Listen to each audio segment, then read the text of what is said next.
जिन्ना का पाकिस्तान तो उसी दिन ख़त्म हो गया था जब ईस्ट पाकिस्तान टूटा है। हर डेवलपमेंट के पीछे अमेरिका का हाथ ज़रूर होता है, मगर अमेरिका को कुछ करने नहीं देते, हम खुद करते हैं। लियाकत अली को हमने मारा खुद, उसके बाद भुट्टो को अमेरिका ने नहीं मारा, वो हमने मारा। हमारी अदालतों ने उसको फांसी की सजा दी है।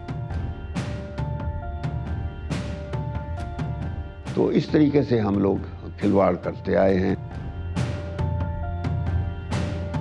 आपकी रियासत ढांचा रह गया है अब, इट्स नो लॉन्गर स्टेट। जब अवाम आपके साथ ना हो तो आपकी बिल्कुल ताकत ख़त्म हो जाती है। We are not worthy of the trust and confidence that Jinnah had on this.